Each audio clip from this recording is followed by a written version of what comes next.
sore, salam jumpa pemirsa. Nusa Tenggara Timur hari ini kembali hadir menjumpai Anda. Dan pemirsa, sejumlah informasi menarik dan teraktual dari berbagai daerah di Nusa Tenggara Timur telah kami siapkan untuk Anda.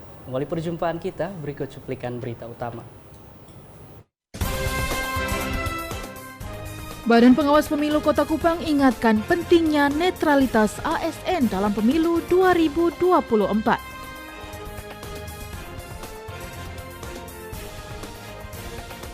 Harga beras di Kabupaten Belu kembali alami kenaikan harga.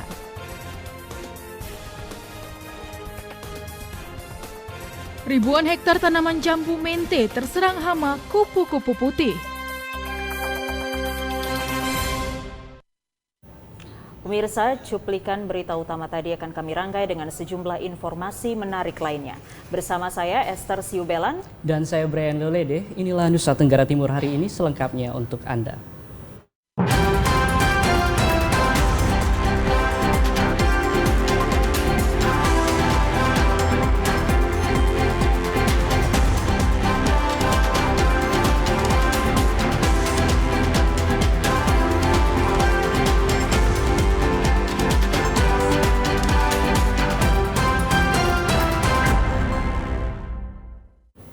Kita awali informasi pertama dari Kota Kupang, Saudara. Badan Pengawas Pemilu Kota Kupang mengingatkan pentingnya netralitas aparatur sipil negara dalam pemilu 2024 mendatang. Netralitas ASN menjadi prinsip penting untuk menghasilkan pemilu yang demokratis, berintegritas, dan jauh dari kepemihakan kepada kelompok dan golongan tertentu.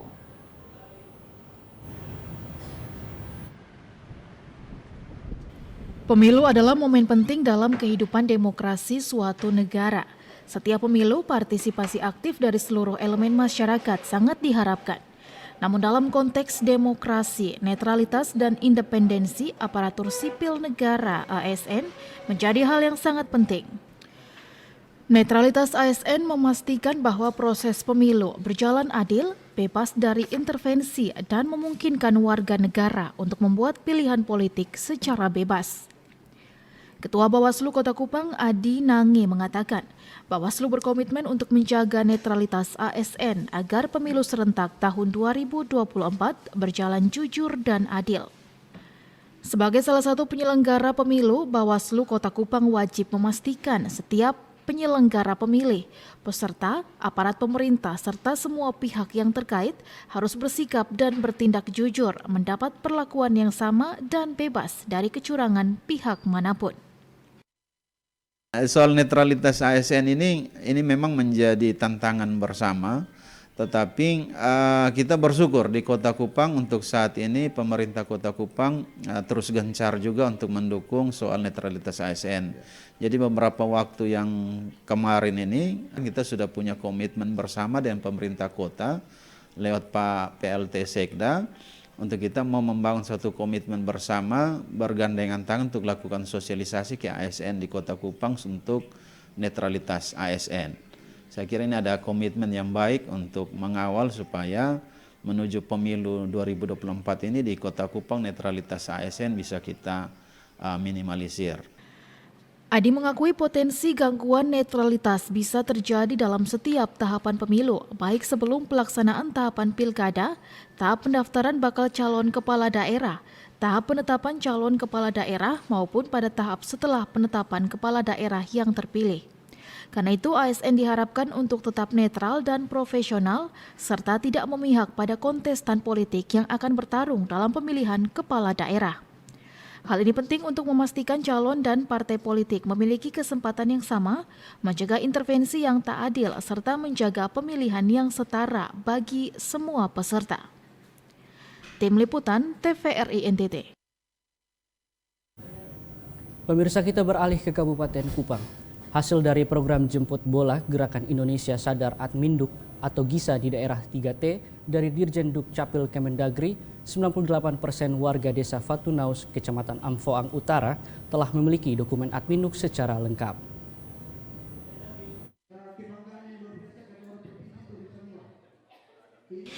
Gerakan Indonesia Sadar Adminduk atau GISA merupakan sebuah gerakan untuk membangun ekosistem pemerintahan yang sadar akan pentingnya administrasi kependudukan.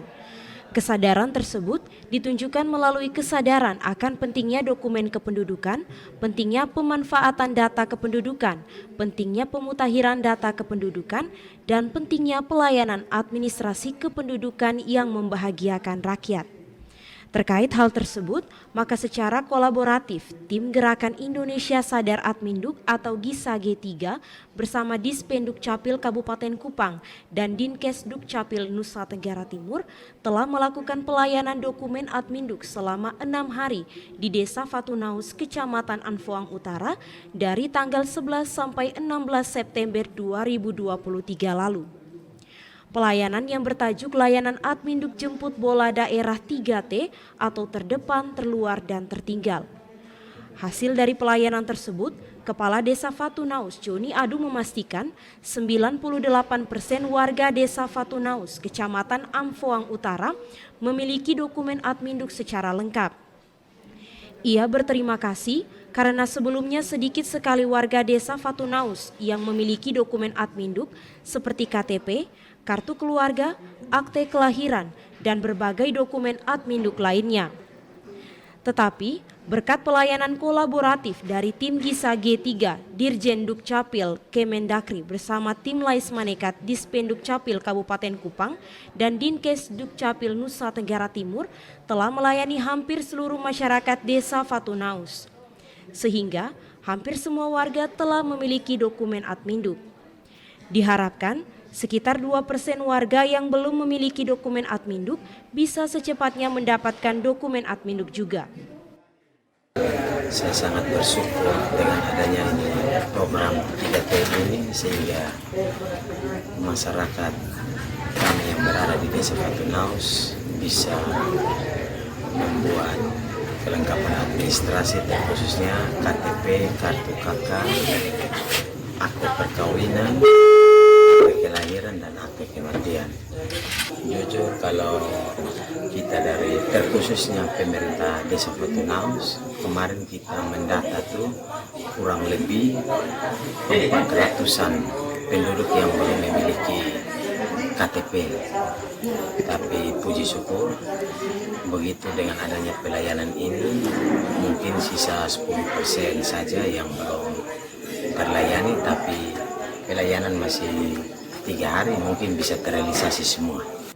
Selain Desa Fatunaus, ikut dilayani juga dalam pelayanan Adminduk GISA G3, masyarakat dari desa dan kelurahan tetangga juga ikut dilayani. Adapun desa kelurahan yang ikut dilayani Adminduk, yakni Desa Kolabe, Desa Afoan, dan Desa Naikliu. Dari Kabupaten Kupang, Kris Poto, TVRI NTT. Kita beralih ke informasi berikutnya. Dalam rangka menyiapkan sekolah memasuki era revolusi industri 4.0 serta memenuhi nawacita ketiga yakni membangun Indonesia dari pinggiran dengan memperkuat daerah dan desa dalam kerangka negara kesatuan, maka sangat dibutuhkan kebijakan akselerasi dalam rangka percepatan pengembangan program digitalisasi sekolah, khususnya di daerah terpencil, terbelakang, dan terluar atau 3T dari pemerintah secara hierarkis termasuk Kementerian Pendidikan dan Kebudayaan.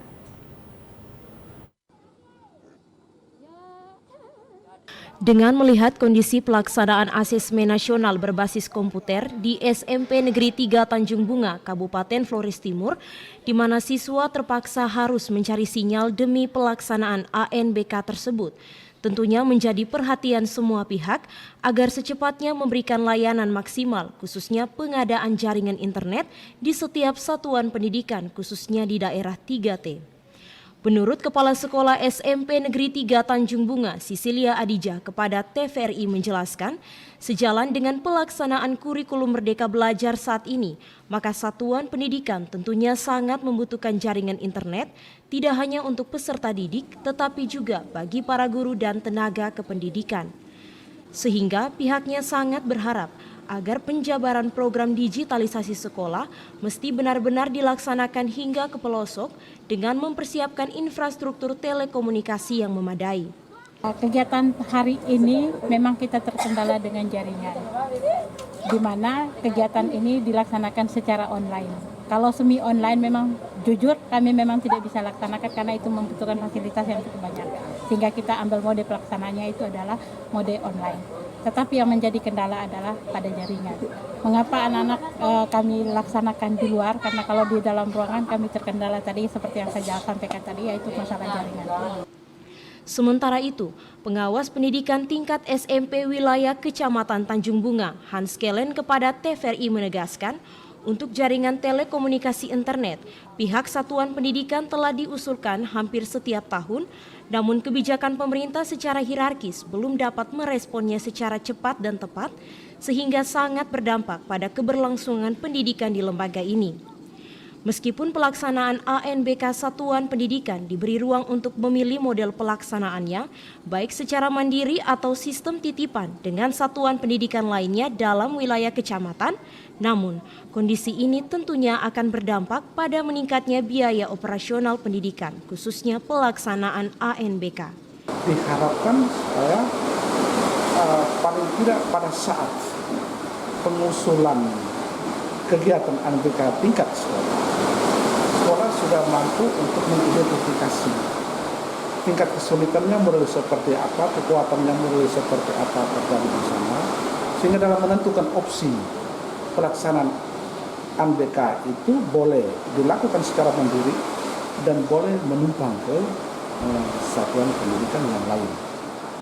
Dari Flores Timur, Patman Werang, TVRI NTT. Pemirsa, Badan Penanggulangan Bencana Daerah menanggapi terkait banjir rob yang terjadi di pantai selatan beberapa hari ini dengan menerjunkan beberapa pegawai untuk melakukan survei dan pendapatan kerusakan.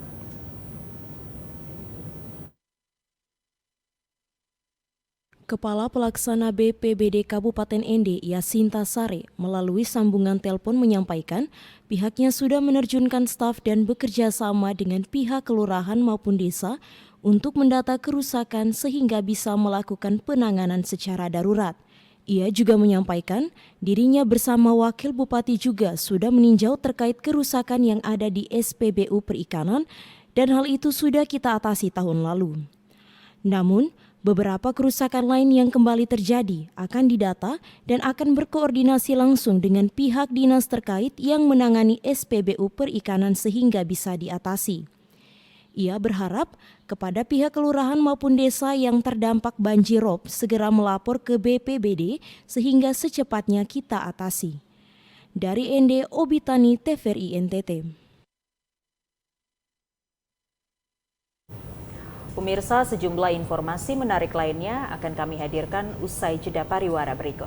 Untuk itu tetaplah bersama kami di Nusa Tenggara Timur hari ini.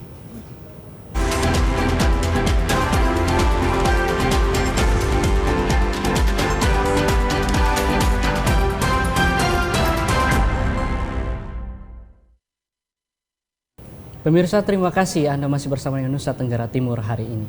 Kita beralih ke informasi selanjutnya. Sebuah aksi solidaritas dilakukan oleh komunitas Geser di Kota Kupang dalam membangun rumah layak huni bagi keluarga kurang mampu yang bertahun-tahun tinggal dan berjuang menghadapi banjir dan kebocoran dari atap rumah ketika musim hujan tiba.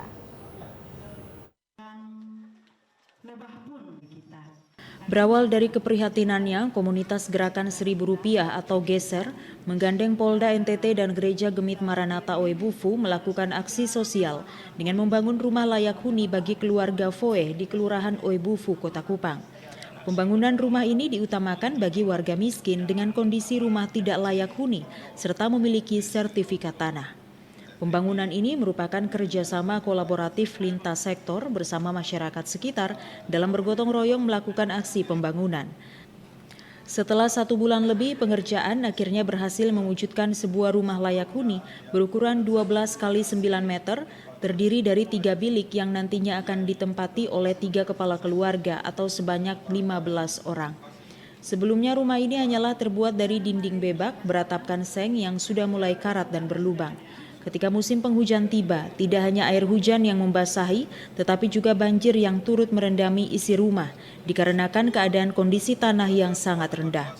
Penerimaan bantuan rumah, Erni Foeh warga RT 34 RW 08 Kelurahan Oebufu menyampaikan terima kasih kepada para donatur, komunitas Geser dan Polda NTT, serta semua yang terlibat dalam pembangunan rumah layak huni bagi keluarganya. Ia berharap ke depan semua unsur dapat bergandengan tangan dalam membantu keluarga lain yang membutuhkan bantuan. Saat potong pas tidur malam begitu, tiba-tiba hujan sudah banjir sudah di dalam. Jadi anak bilang, mama potong kena banjir nih. Jadi bilang, aduh bangannya dong buku sekolah, semua pakaian itu, kartu keluar, KTP dan semua basah semua. Potong harus potong angkat itu kasur cepat-cepat, karena potong tidur di lantai. Jadi kalau pas banjir begitu potong langsung kena. Kapolda NTT Irjen Pol Joni Asadoma terlibat dalam pembangunan rumah sejak peletakan batu pertama ketika hadir dan melakukan peresmian mengajak semua orang agar memiliki kepedulian sosial dalam menolong sesama yang membutuhkan bantuan dalam bentuk apapun. Semua orang harus punya kepedulian sosial ya. Ini hanyalah salah satu contoh. Tapi kita harapkan mereka yang diberikan berkat banyak oleh Tuhan ini juga menyalurkan berkatnya kepada orang lain, khususnya kepada mereka yang betul-betul membutuhkan. Itu aja, ya. Karena ini hanya masalah kepedulian. Semakin banyak yang mau ambil bagian di dalam peduli terhadap sesama, ini akan semakin baik. Dari Kota Kupang, Kristo Dapo, TVRI NTT. Pemirsa, Dewan Perwakilan Rakyat Nusa Tenggara Timur menggelar rapat paripurna mendengar penyampaian pendapat fraksi-fraksi terhadap nota keuangan rancangan perubahan APBD Provinsi NTT tahun anggaran 2023. Kegiatan rapat paripurna Dewan Perwakilan Rakyat Daerah Provinsi NTT digelar di ruang sidang utama gedung DPRD Provinsi NTT. Rapat ini dipimpin oleh Wakil Ketua Ince Sayuna dengan didampingi Wakil Ketua Aloysius Maloladi dan penjabat Gubernur NTT Ayodia Kalake. Adapun agenda utama rapat paripurna kali ini adalah mendengar pandangan umum fraksi-fraksi terhadap nota keuangan rancangan perubahan APBD Provinsi NTT tahun anggaran 2023. Fraksi Partai Golongan Karya melalui juru bicara Johan Oematan menyampaikan capaian realisasi pendapatan daerah khususnya PAD sebesar 43,43%, keadaan 8 September 2023 merupakan capaian terendah dalam periode ini, sehingga perlu usaha kerja keras dari pemerintah untuk memenuhi target dari sisa waktu yang berjalan. Hal senada juga disampaikan fraksi Demokrat Solidaritas Pembangunan. Pihaknya melihat bahwa setiap tahun target PAD tidak tercapai dan kontribusi dari PAD masih terbatas. Hal ini menunjukkan bahwa sumber-sumber PAD belum bekerja maksimal sehingga ketergantungan fiskal terhadap pemerintah pusat masih sangat tinggi. Pihaknya mendorong pemerintah terutama OPD yang mengelola PAD agar terus berupaya meningkatkan PAD melalui intensifikasi dan ekstensifikasi sumber-sumber potensial yang ada sehingga secara bertahap mengurangi ketergantungan fiskal dari bantuan pemerintah pusat. Simon Padang, Kristo Dapo, TVRI NTT. Kita beralih ke informasi dari Kabupaten Belu. Harga beras di Kabupaten Belu kembali mengalami kenaikan sejak 2 minggu terakhir. Kenaikan harga beras ini terjadi pada jenis beras murah hingga beras premium yang menembus harga Rp16.000 per kilogramnya.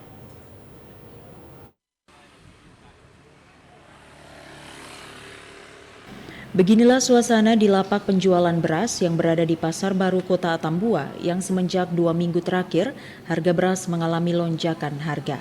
Jenis beras murah hingga premium mengalami lonjakan seperti yang terjadi pada beras premium yang naik dari harga Rp13.000 menjadi Rp16.000.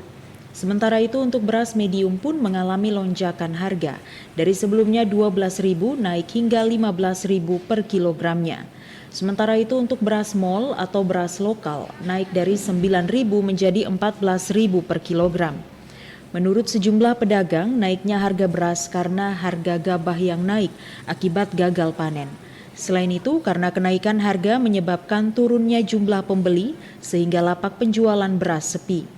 Sementara itu, para pedagang mengaku terpaksa menaikkan harga beras karena saat diambil dari distributor harga beras sudah mahal, sehingga bisa mendapatkan keuntungan dari penjualan beras. Untuk harga beras medium saat ini dengan ukuran 5 kg yang dijual sebelumnya Rp62.000, kini naik menjadi Rp65.000. Sementara beras berukuran 40 kg naik hingga Rp550.000 dari harga sebelumnya yang dibeli dengan Rp500.000.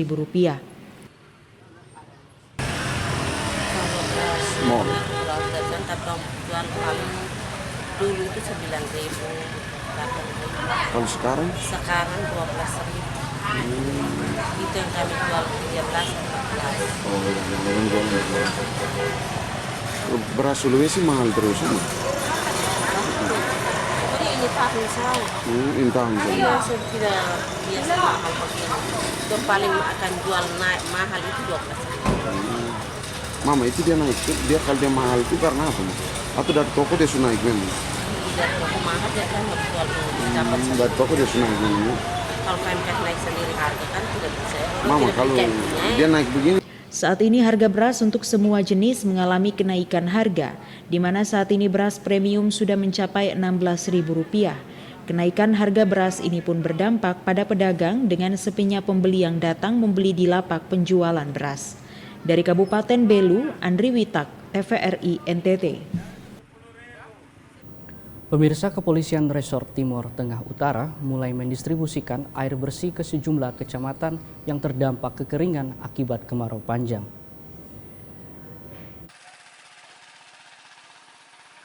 Pendistribusian air bersih oleh Polres Timur Tengah Utara difokuskan pada 8 wilayah kecamatan yang terpantau krisis air bersih. Sebelumnya, melalui para personil Babin Kamtipmas, pihak Polres TTU telah mendata ke 8 wilayah kecamatan tersebut yang mengalami krisis air akibat kekeringan saat ini. Bantuan air bersih yang disalurkan kepada warga tersebut sudah berlangsung dalam 1 pekan ini dengan sistem bergiliran. Kapolres TTU AKBP Muhammad Mukson yang ditemui saat pembagian air di Desa Fatumuti, Kecamatan Noemuti mengungkapkan, penyaluran air bersih gratis ini merupakan aksi responsif aparat kepolisian terhadap kesulitan yang tengah dialami warga. Memang di Kabupaten Timur Tengah Utara ini memang banyak sekali masyarakat kita yang kesulitan air bersih. Sehingga langkah ini betul-betul kami rasakan bisa bermanfaat bagi masyarakat kita di Kabupaten Timur Tengah Utara. Kemarin pengadaan air ini sendiri apa? Anggarannya dari mana? Ya, kita menyisihkan sebagian daripada gaji kita, rezeki kita untuk membeli air bersih ya. Terus terang memang air bersih itu tidak gratis, jadi kita beli dengan menggandeng beberapa pemilik tangki air. Kita beli di tempat pengambilan air, selanjutnya kita distribusikan. Distribusi air bersih di wilayah Kecamatan Noemuti yang digelar Senin kemarin ini dilakukan di 2 lokasi, yaitu Desa Fatumuti dan Desa Kiuola. Sesuai data Polres TTU, ke-8 wilayah kecamatan yang menjadi sasaran penyaluran bantuan air bersih Polres TTU karena mengalami krisis air, yaitu Kecamatan Miomafo Timur dan Miomafo Barat, Kecamatan Noemuti, Kecamatan Insana dan Insana Utara, Kecamatan Biboki Selatan dan Utara, serta Kecamatan Biboki Anleu. Dari Kabupaten TTU, Jose Praso, TVRI NTT. Kelompok Tani Hortikultura dampingi PT PLN Unit Induk Pembangunan atau UIP Nusra Pocoleok akan lakukan panen perdana dalam waktu dekat. Para petani tersebut mengucapkan terima kasih dan mengapresiasi PT PLN yang setia mendampingi masyarakat Pocoleok dalam pertanian hortikultura.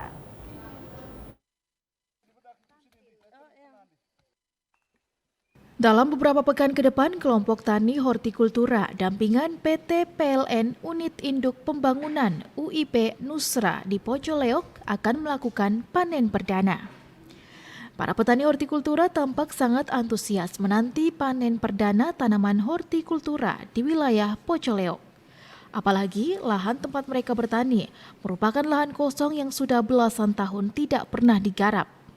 Berkat kehadiran PT PLN UIP Nusra melalui program Desa Berdaya di Pocoleok, mereka memiliki alternatif dalam meningkatkan perekonomian keluarga. Salah satu anggota kelompok tani hortikultura Canai di Gendang Cako, Pocoleok, Lea Samasing, mengapresiasi PT PLN dalam memberikan edukasi dan pendampingan kepada masyarakat. Dirinya berharap PT PLN terus mendampingi masyarakat dalam pembudidayaan tanaman hortikultura. Terima kasih buat PT PLN yang sudah memberikan bantuan kepada kami lewat hortikultura buat kelompok Canai. Hasilnya kami sudah tanam dan ini hasilnya mungkin 3 minggu lagi sudah hasilnya bisa dipanen sayurnya. Hal senada juga diungkapkan salah satu warga Pocoleok, Vincentius Godat. Menurutnya, selama bertahun-tahun lahan warga di Desa Lungar terbengkalai. Namun dengan masuknya geotermal di Pocoleok, mendorong masyarakat mengolah lahan mereka untuk budidaya tanaman hortikultura. Kami mengharapkan PLN tetap memberikan dukungan kepada kami untuk penambahan perluasan lahan hortikultura kami yang ada di tempat ini nanti. Diharapkan PT PLN dapat terus melakukan pendampingan kepada masyarakat melalui berbagai program yang dapat meningkatkan kesejahteraan masyarakat. Tim Liputan TVRI NTT. Pemirsa, informasi selanjutnya akan kami hadirkan usai jeda berikut ini. Untuk itu tetaplah bersama kami di Nusa Tenggara Timur hari ini.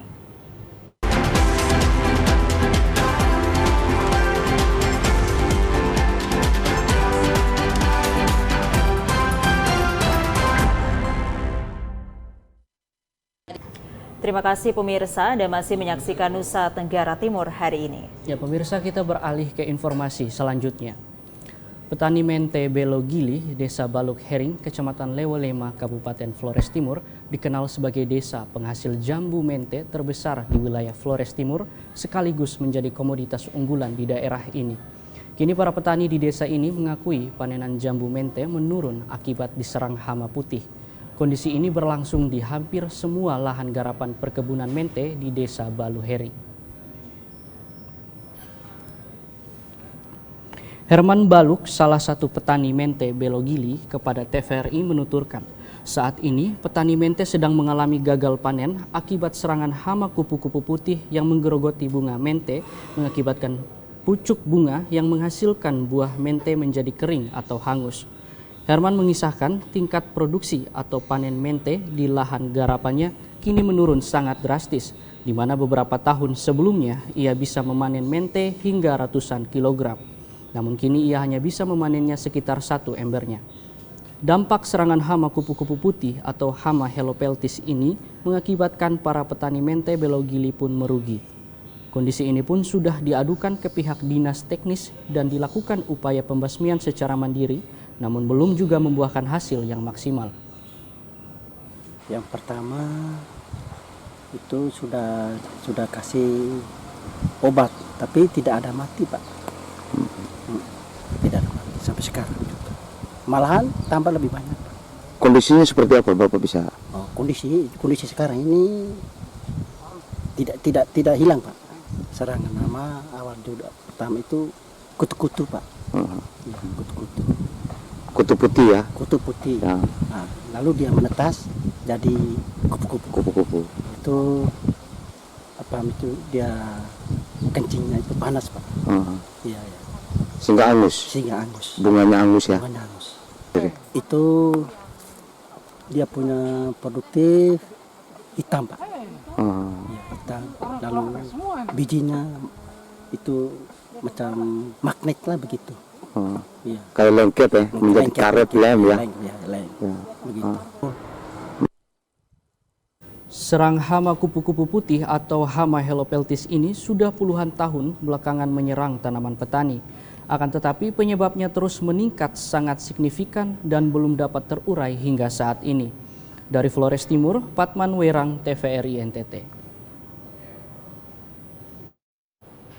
Kita beralih ke informasi dari Timor Tengah Selatan.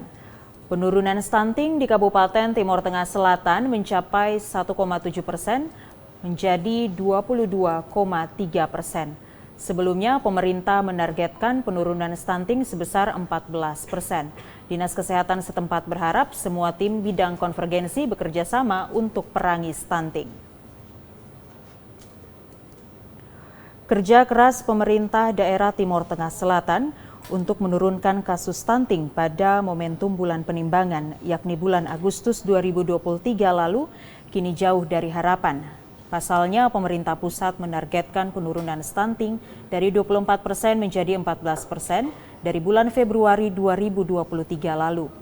Pada momentum bulan penimbangan, yakni bulan Agustus 2023 lalu, pemerintah daerah Timur Tengah Selatan hanya mencapai target penurunan stunting di Kabupaten Timur Tengah Selatan 1,7% menjadi 22,3%.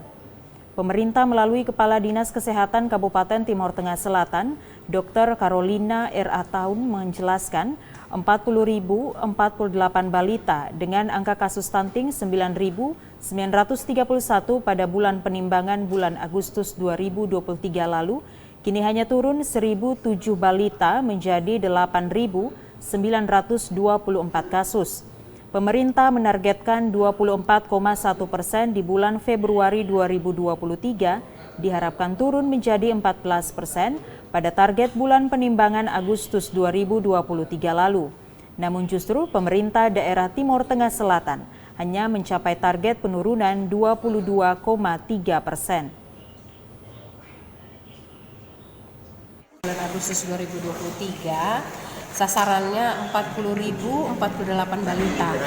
Kemudian angka stuntingnya 8.924 dari turun 1.007 balita.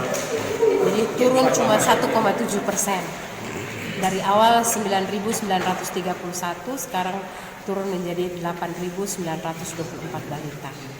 Kabupaten Timur Tengah Selatan, karena seharusnya targetnya kita tiap periode itu turun 4% agar bisa mencapai 14% di tahun 2024. Dan harapan mari bersama-sama tim konvergensi itu kita bersama-sama menurunkan angka stunting, karena kalau harap dari Dinas Kesehatan hanya berharap PMT, maka semuanya tidak akan berjalan dengan baik.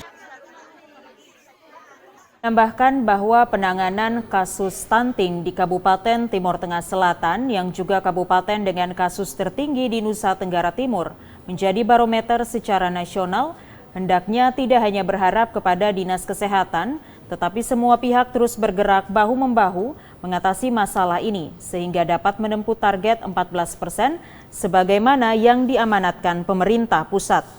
Dari Timur Tengah Selatan, Evan Baitanu, TVRI NTT. Pemirsa, kita beralih ke informasi selanjutnya. Wakil Ketua Komisi 9 DPR RI, Emmanuel Melkiades Lakalena, mengapresiasi beroperasinya Rumah Sakit Pratama Reo. Rumah sakit ini dinilainya yang terbaik dari 3 rumah sakit Pratama lainnya di NTT.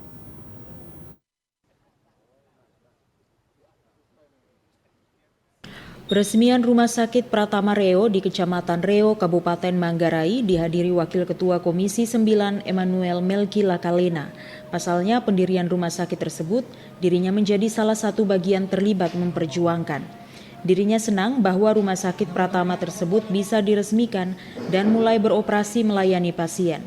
Melki juga menilai rumah sakit Pratama tipe D tersebut menjadi yang terbaik dari 3 rumah sakit Pratama di NTT.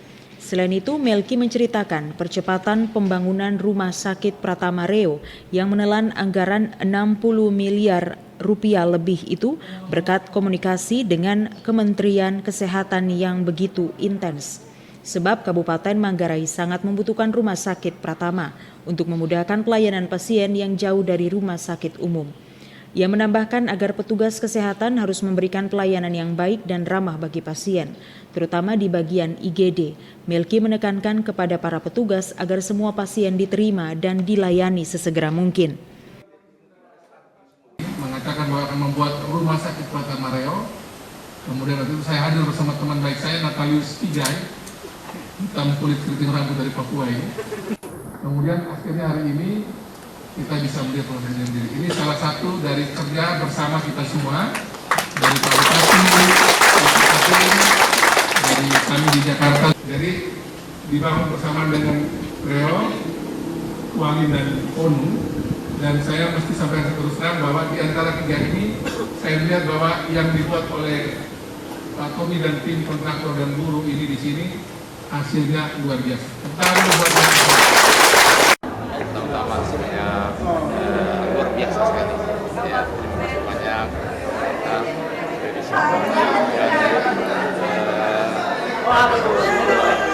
rumah sakit yang masyarakat pemerintah yang kehadiran rumah sakit ini ada banyak kami yang betul-betul selama ini merindukan kepada rumah sakit ini dan hari ini bisa kami rasakan luar biasa. Beroperasinya Rumah Sakit Pratama Reo disambut bahagia oleh masyarakat Reo dan Manggarai wilayah utara umumnya. Sebab selama ini warga di pelosok desa harus mengeluarkan biaya yang tinggi ditambah jarak yang ditempuh jauh menuju Rumah Sakit Umum Daerah Ruteng di ibu kota kabupaten. Selama ini masyarakat mengaku ada beberapa kejadian pasien yang dirujuk dari puskesmas meninggal di tengah jalan menuju Ruteng. Haji Samsudin, tokoh agama di Reo, mengungkapkan rasa senang atas beroperasinya rumah sakit Pratama tersebut, sebab keberadaan rumah sakit tersebut merupakan hal yang dirindukan oleh dirinya dan masyarakat Reo. Dari Kabupaten Manggarai, Leonardus, TVRI NTT. Pemirsa, informasi lainnya akan kami hadirkan usai jeda pariwara berikut. Untuk itu tetaplah bersama kami di Nusa Tenggara Timur hari ini.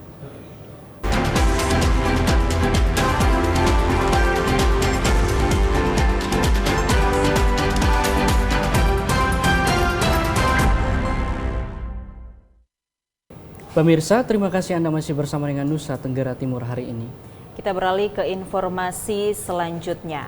TNI Angkatan Udara Lanut El Tari Kupang gelar komunikasi sosial dengan komponen masyarakat dalam bentuk kuliah umum yang menghadirkan sejumlah pakar untuk mendukung pembangunan nasional melalui pertumbuhan ekonomi dan pengendalian inflasi. Ratusan peserta memadati auditorium Universitas Nusa Cendana Kupang. Dengan antusias, mahasiswa-mahasiswi dan kalangan umum hadir untuk mendengarkan kuliah umum yang digelar TNI Angkatan Udara Lanut El Tari Kupang dalam rangka komunikasi sosial. Sejumlah narasumber, baik itu praktisi dan akademisi, hadir untuk berbagi ilmu dan pengalaman yang dapat membantu dan memperkuat peran TNI AU dalam mendukung pembangunan nasional melalui pertumbuhan ekonomi dan pengendalian inflasi. Berbagai kerja nyata telah dilakukan oleh TNI Angkatan Udara Lanut El Tari Kupang, seperti pemanfaatan lahan tidur di kawasan Bandara El Tari seluas 125 hektar yang ditanami jagung, sorghum, dan kelor. Menurut Komandan Lanut El Tari Kupang, Marsma TNI Aldrin Petrus Mongan, pemanfaatan lahan tidur ini selain mendukung perekonomian melalui komoditi yang dihasilkan, juga sebagai wujud menekan angka stunting di Nusa Tenggara Timur dengan bahan pangan yang bergizi. Selain itu, kerja-kerja nyata TNI Angkatan Udara Lanut El Tari Kupang juga dapat dilihat dari adanya vaksin COVID yang rutin yang telah dilaksanakan, operasi katarak massal di 22 kabupaten kota hingga mendapatkan muri. Melalui komunikasi sosial ini, Komandan Lanut El Tari Kupang berharap berbagai masukan dari praktisi dan akademisi akan semakin memperkaya kerja-kerja dari TNI Angkatan Udara ke depannya dalam mendukung pembangunan nasional. Wujud nyata peran TNI AU di wilayah provinsi yang sudah kami laksanakan, Bapak Ibu, Mama Bapak di Lanut El Tari, kita sudah meluncing gerakan cegah stunting secara nasional oleh Bapak Kaso, dilanjutkan penanaman jagung, sorghum, dan kelor di lahan tidur Lanut El Tari. Kita punya lahan tidur yang Bukit Cinta sekitar 125 hektar, dan di sebelah runway kalau kita lihat mau bandara berangkat sebelah sisi sebaliknya itu ada 48 plus 3. Penjabat Gubernur Nusa Tenggara Timur Ayodhya GL Kalake yang juga hadir sebagai keynote speaker mengapresiasi komunikasi sosial TNI Angkatan Udara Lanut El Tari Kupang dengan komponen masyarakat dan berharap sinergi yang sudah ada ini dapat terus diperkuat sehingga perekonomian Nusa Tenggara Timur dapat terus tumbuh dan turut berkontribusi pada skala nasional. Esther Siubelan, Kristo Dapo, TVRI NTT. Pemirsa, dalam rangka memaknai bulan Kitab Suci yang dirayakan Gereja Sejagat setiap bulan September dan sekaligus sebagai upaya mendekatkan umat dengan Kitab Suci, Pengurus Lingkungan Hati Amat Kudus Yesus Tabali, Paroki San Juan, Keuskupan Larantuka, Kabupaten Flores Timur, bersama Dewan Pastoral Paroki setempat menginisiasi aneka lomba yang berkaitan dengan Kitab Suci demi menggelorakan iman generasi muda gereja. Adapun aneka kegiatan yang diinisiasi Pastor Paroki dan Dewan Pastoral Paroki San Juan Larantuka, yakni kuis Kitab Suci kategori usia anak-anak dan remaja, lomba baca Kitab Suci dan lomba membawakan khotbah atau homili tingkat dewasa, dan penuturan Kitab Suci kategori remaja dan lomba Kidung Mazmur kategori remaja. Ketua Lingkungan Hati Amat Kudus Yesus Tabali, Arnold Langodai, dalam sambutannya menegaskan, tujuan utama dari kegiatan tersebut yakni selain memaknai bulan Kitab Suci, juga mengajak umat untuk mendekatkan diri dengan Kitab Suci sebagai panduan iman dan pedoman hidup Kristiani dalam spirit kasih Allah yang tertuang dalam tema umum bulan Kitab Suci Nasional, Allah Sumber Kasih dan Keselamatan. Kegiatan ini bukan hanya menjadi juara atau menang lomba dan mendapat hadiah, namun kegiatan ini sebagai sarana iman agar kita lebih mengenal dan dekat dengan firman Tuhan. Kita tentu bersyukur bahwa malam ini kita boleh bertemu di sini untuk menyelenggarakan lomba pada malam pertama terkait dengan bulan Kitab Suci Nasional untuk tingkat lingkungan Hati Amat Kudus Yesus Tabali. Kita juga bersyukur bahwa semua ini karena penyelenggaraan Tuhan. Dan dengan tema Allah Sumber Kasih dan Keselamatan, kita semua yakin, seyakin-yakinnya bahwa kita boleh berada di sini dan mengalami sukacita dan mengalami hidup sepanjang hidup kita dan juga seluruh aktivitas yang kita rasakan dan alami. Semua karena kasih Tuhan. Dari Flores Timur, Patman Werang, TVRI NTT. Ya pemirsa, di ibu kota Nagekeo, tepatnya di Kota Mbai, terdapat kuliner ala rumahan yakni nasi kuning. Kuliner ini menjadi tempat favorit bagi warga ibu kota untuk dijadikan sarapan pagi sebelum melakukan aktivitas. Bagi Anda yang enggan masak untuk sarapan pagi, ada sebuah tempat kuliner lokal yang menyediakan sarapan pagi. Hanya dengan Rp5.000, kamu akan merasa kenyang ketika hendak melanjutkan aktivitas. Nasi kuning Mangga 2, itulah namanya, dan sudah familiar di kalangan warga ibu kota Mbai yang dimiliki oleh Ibu Lili Suryani.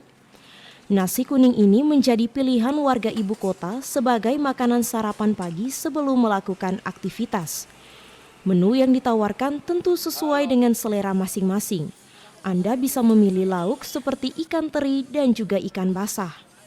Soal rasa, tentu Anda akan ketagihan untuk kembali mampir di tempat ini.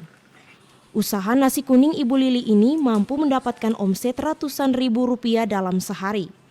Keuntungan yang diperoleh dapat dimanfaatkan untuk memenuhi kebutuhan hidup keluarganya. Hari alhamdulillah kadang habis, kadang tidak. Satu bungkus berapa? Satu bungkus 5.000. 5.000. Banyak orang datang? Lumayan. Ya itu sudah yang pilihan yang terbaik bagi mama. Untuk apa? Untuk nyambung hidup. Dari mana saja. Dari kantor maupun ojek maupun masyarakat biasa datang beli makan. Yang harga terjangkau. Dari Nagekeo, Doni Moni, TVRI NTT.